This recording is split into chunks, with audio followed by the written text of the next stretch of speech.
Chapter 1 An Unexpected Party. In a hole in the ground there lived a hobbit.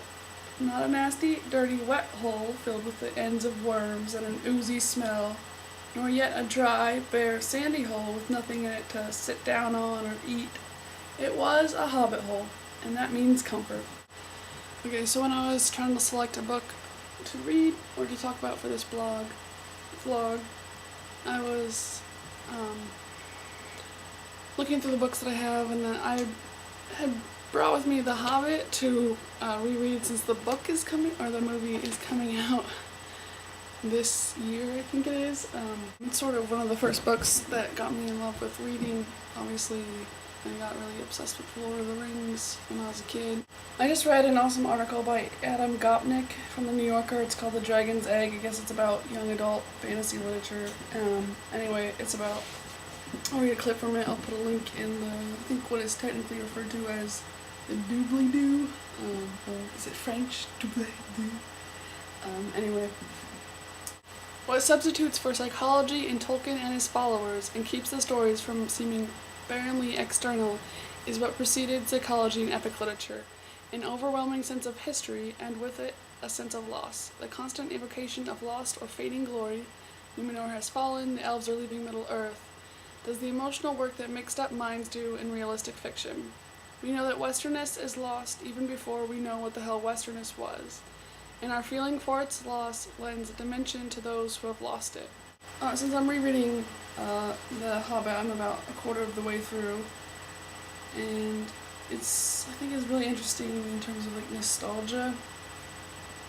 For me, first of all, you have the sense in the book where it sort of has like a sense of past.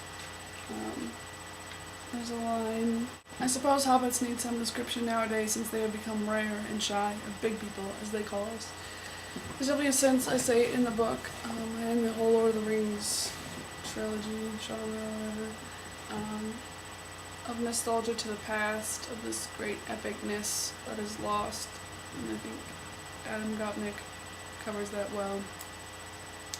And it's also nostalgic for me in the sense that I read these books when I was like 10 years old, and we had the house, someone is definitely home right now. This is super awkward. We had The Hobbit read to us when we were little kids. I think our father read it to us. When we had like story time before bed or whatever. So it sort of has that sort of dual nostalgia where it's nostalgic in the books for the past, and then it's nostalgic for me because when I was a little kid,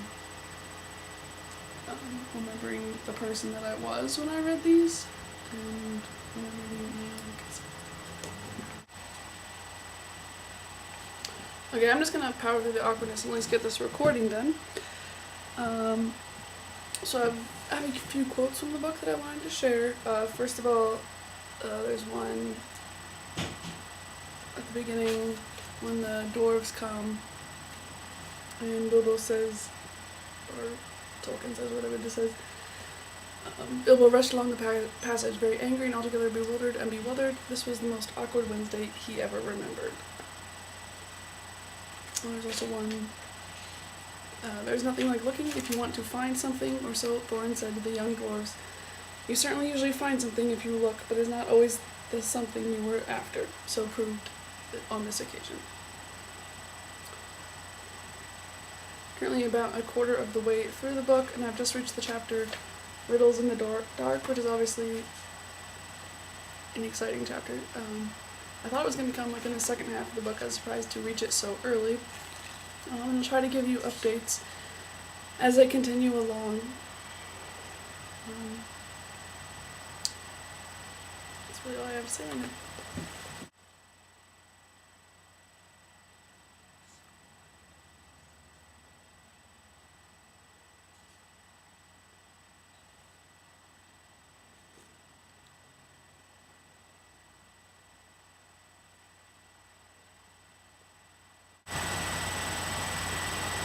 Lastly, I have a brief preview for next week.